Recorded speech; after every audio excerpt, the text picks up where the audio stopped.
everybody. This is Jess from 3D Learning Experts, and you're listening to the LD Experts Podcast, the show for busy parents who want to help their kids with learning disabilities, or as I like to say, learning differences, go from surviving to thriving.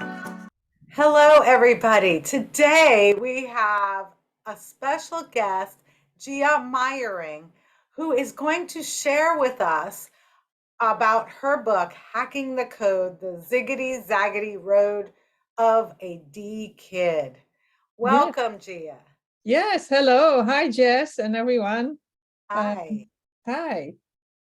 So for those of you just listening, Gea is holding up her book cover, and it is a wonderfully inviting book cover with a picture of a boy and his arms out, and at the top it says hacking the code, and then there's a ziggity zaggety road between him and the title. Yeah. And so I'm so excited to have Gea, who is an author of a book for dyslexic kids, here with us today to share with us what inspired her to write this book. Yeah. Thank you for having me. And it's a book about a dyslexic kid, but it's for everyone. So let me say that. So everyone will like it because I try to make it a fun book as well, and a book about a dyslexic boy. So children and adults that can recognize themselves in the story with all the different dyslexic traits that are woven into the story. And that's it's full of illustrations. It has almost an illustration on every page, like put it like this. I'm showing a few illustrations right now, but it's there's more than 80 illustrations in the book, and they're all made by Mats-Johan Ågaard, which is he's Norwegian and he is dyslexic, and has dysgraphia too, and he has a wealth of information about living with that. But also he's a professional artist, and he made all the illustrations, which makes them extra special because he actually really knows how it feels to be dyslexic. And there's a lot of illustrations in there that show something that you go through as a dyslexic, like reading out loud, or trying to practice your spelling tests, or feeling down, doing homework while your friends are playing outside because you don't have time to play because you need a lot more time for homework.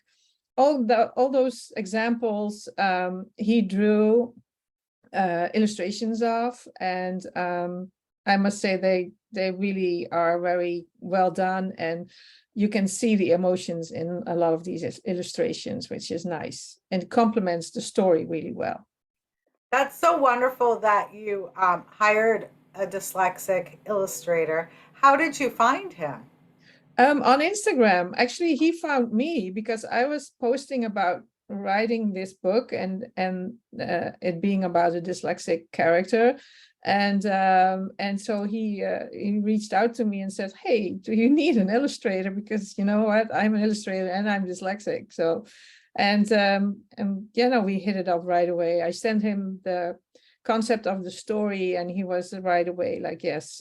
I got tears in my eyes when I read it, and I would love to work on your project. So so that's how it started. And wow, that's amazing. And that's so wonderful that he could draw the pictures through his experiences and really share what it's like to feel inadequate when you're a kid with dyslexia. Yeah, absolutely. Yeah. I love the part in your book where you talk about how the boy wears different socks to help him identify his left and right. Yes, yeah, because the main character has a really hard time with left and right, and that's why he started to wear a red sock with rockets on the right side, and a sock with light bulbs on the left side. And that's kind of his signature look that he's always wearing. But that makes it easy for him to always know where right is and where left is. So yeah, that's and that's a great idea. I wish I knew to do that when my kids were growing up, because my youngest son couldn't remember his left and his right. My daughter, I taught her, look at the L and that's your left side. But my son had so many reversal issues that did not work for him, because he didn't know which way his L should go. Yeah. I asked on Instagram, people like, do you have other tricks? And there was someone that said, like, an adult that said, like, yeah, I have a ring on my right hand side, so that's right for me because I have my ring there. And so there's other tricks to think about. But for this, like a fifth grade boy, he's been wearing socks, the same sock, the same type of sock with rockets or rings or something on the right hand side. Yeah. And it makes sense for a fifth grade boy not to wash his socks very often. Yeah. So tell us what inspired you to write a book about a dyslexic boy. I'm the mother of a son that is dyslexic, and he's now 22. So we've been through the trenches with that. But a lot of it is based on my experiences with him and what I saw, what happened to him, and how he felt about that.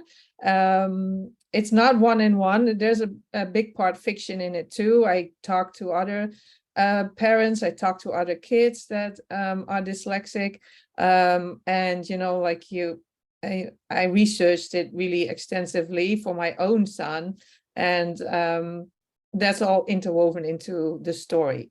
So that's all made it into the book. So yeah. And it's so wonderful that you provide information about what signs of dyslexia looks like. You really took a lot of time in making sure that your book is more than just an entertainment for people.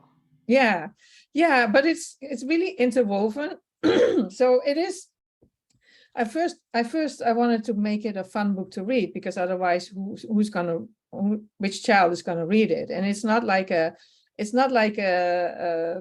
textbook for parents about dyslexia. This is a fun story about a very inventive, creative, outgoing boy that is struggling in school because of his dyslexia. So I've interwoven all these typical things that happen to a dyslexic child into the story, and also what you said, like the signs of dyslexia, which he does with his friends group, because they all test each other on dyslexia with a little piece of paper with, like, they have to do a few tasks, and then they need to point their right finger to their nose, and they need to read out loud in a book, and they need to tell if they like use weird words for, like instead of hamburger, say hamburgerberg, or schabetti, like those kind of things, if they did that as a young child. And in that playful way, these friends are finding out if others are just in their friends group are dyslexic or not, and it's just a playful way to give these signs away in the book. This what are the traits of dyslexia, which is awesome, because so many people don't understand what the correct signs of dyslexia are, so they can learn it while they're being entertained. Yes. Yes. Yeah. And also through the progression of the book, the main character, Case is his name, goes through and needs to do a really difficult assignment for him, because he did a few too many pranks, and the principal was done. he needs to write a 2-page essay about the hardest thing he's ever did.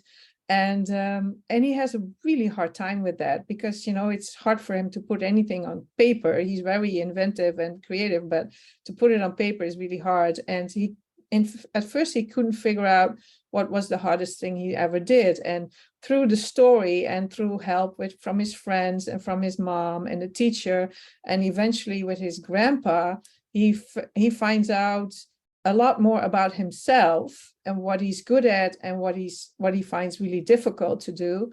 And you can see that he progresses through the story, learning more and more about himself while he is getting ready to do that task. That's awesome for anybody with or without dyslexia to be able to learn about who you are and at such a young age. Yeah. And so, is your book recommended for struggling readers to be able to read for themselves, or is it more geared towards parents reading it to them? What is the reading level of it?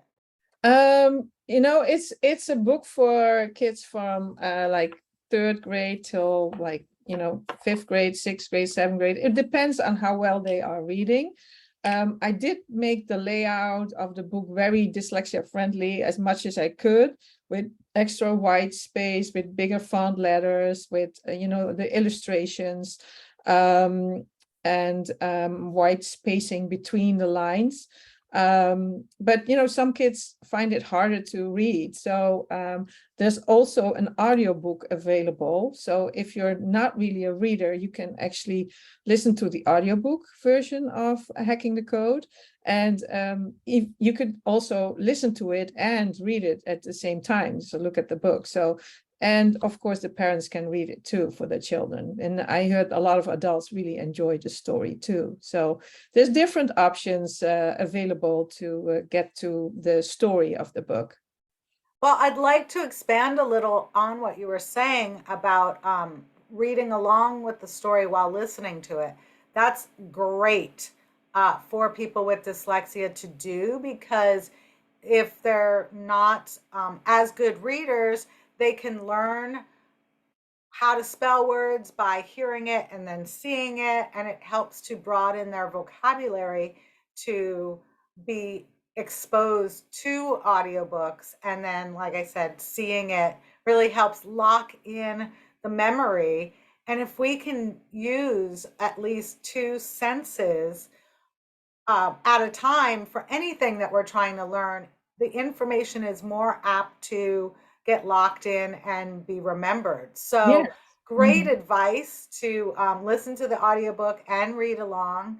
And I was listening to the audiobook, and the person who reads the book has such great energy and enthusiasm. So it's very fun to listen to. It's not at all boring.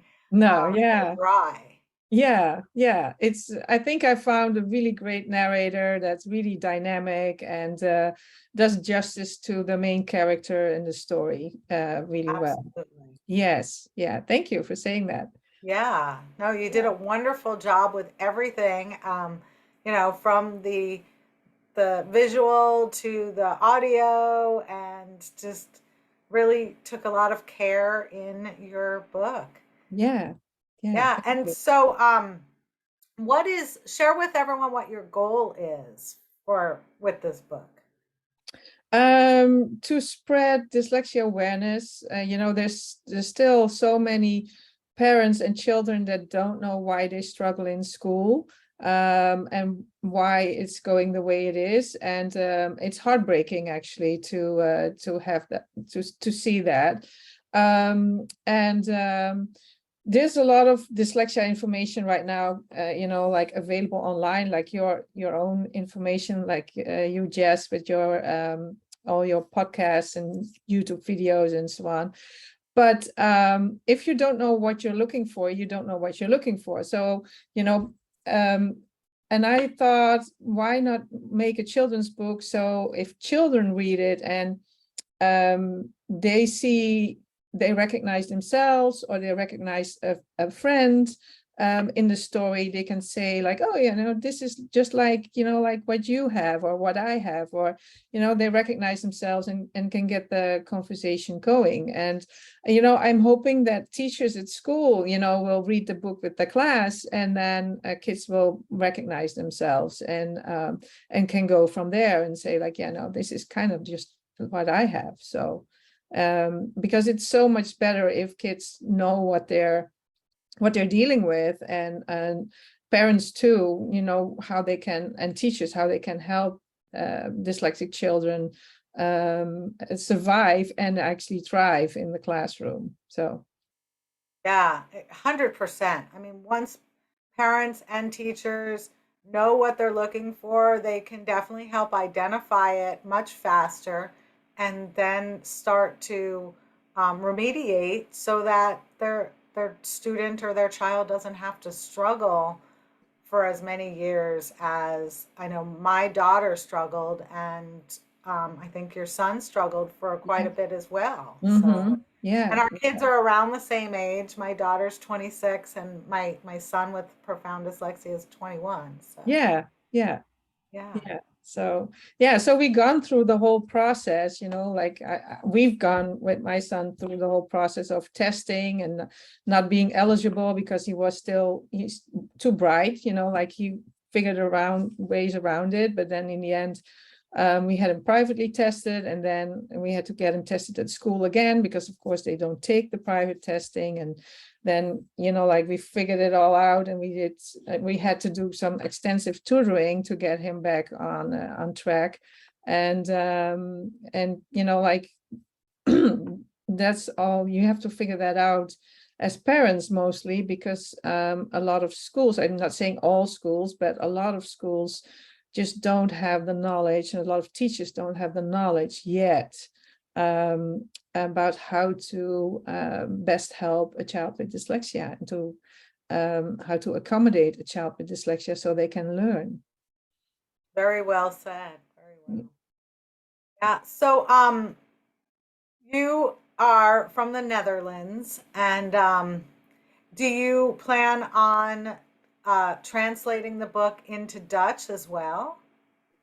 Not necessarily right at this moment, because it's that's a huge job. That's another book actually. And you know, the market in the Netherlands is just really tiny compared to the US. So I first just want to see if I can extend my reach in the US and get this book in as many kids' hands as possible. Although the book is available on Amazon. Hacking the Code is available on Amazon, and it's actually, you know, available in many countries in the world, like in Australia and in the UK and in Germany and in Japan and in India and everywhere. And of course, the ebook you can download from wherever you are, so it doesn't matter. But the paperback is also available in a lot of those countries, which is, you know, like the new times of publishing, where they print on demand. So, you know, my book is being, if someone in Australia orders my book, it's not being shipped from the US, it's being printed in Australia, and it's going in the mail there. So that's really wonderful. So and English, of course, is a language that, you know, like is being spoken in so many countries. Also as a second language, is a main language. So, you know, for now I'm trying to get the word out about Hacking the Code in those countries. And just out of curiosity, you said there's not as much large of an audience. Is Dutch an easier language that people don't struggle as much with dyslexia in school? No, absolutely not. Oh. No, no. Also there, kids with dyslexia struggle. Yes.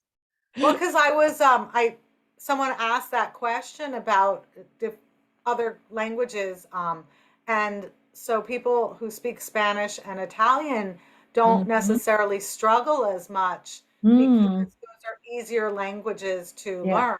You yeah, know, the rules are easier to follow, and I don't yeah, know anything about Dutch, yeah. so so I have no, no knowledge about that. But Yes, yeah, so yeah. Thank you for sharing that. Yeah. And so you were saying your book is available on Amazon. So Yes. is that the best way for people to purchase your book, or is there another So way? the paperback, the hardcover, and the ebook on Amazon. The audiobook is available on all kinds of audiobook apps, like Google Play, iTunes, Audible, Scribber, Chirp, audiobooks.com, Kobo, like many. So, and I think there's more coming. So it's going to be on a lot of audiobook platforms. So whichever you use, you can see if it's there. It should be there like in the coming months. It should be in like 40 different apps. So And you told me that you would give away a copy of your audiobook to one of our listeners. yes, or a few, if like a few like five. I have a few codes to give away free audiobooks. And it would be great if I could get a review from you if you listen to the audiobook. But yeah, so if any of the listeners would like to listen to Hacking the Code for free, contact Jess, and the first five that contact Jess will get a promo code to listen for free. Awesome, awesome. So the best way to reach my team is hello at 3dlearningexperts.com. So the number 3 and the letter D, and just let us know you would like hacking the code, and the first 5 listeners or viewers will get access to the book for free, the audiobook. That's awesome. And I will definitely be leaving a review for my listening to it. I really enjoyed it, and I think it's wonderful. And I'm so grateful that you came on today and shared with us. Is there anything else you wanted to share before we go our separate ways? No, I just want to say to all the parents with dyslexic children to advocate for them, to be there for them. That's so important, to figure out what dyslexia is, research it, research. So if you talk to a teacher or an IEP team or anyone, that you know what you're talking about, and they just can't shove you down under the table, under the rug. And yeah, and if your child is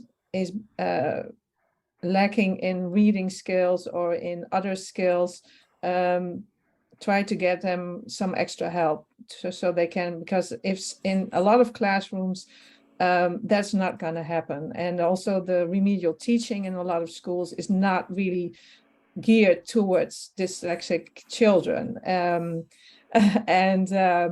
so it did make, for my son, tutoring made a huge difference in his ability to learn to read and write. So Yes, thank you. And that's how I started my company, because exactly what you said, the school services just are not set up for people with dyslexia, dysgraphia, or dyscalculia. And we saw a need, and we wanted to provide tutoring to people who are like my children and your son. yes, absolutely. That's wonderful. Yes, we need a lot more of those, because it was really hard to find a tutor, and, at that time, but this is like 15, 14 years ago or something. So now it's a little bit easier with all the online tutoring, Yeah. that's available, but and there's more available, but still it's not always easy. So I would say to all the parents, just stay on top of it and advocate for your children, because Absolutely. it will help. It will really definitely help. Yes. Thank you, Gia. Thank you so much for your time. I loved Yes, having you on our show. yes. Thank you so much, Jess, for interviewing me and talking about hacking the code. That was wonderful.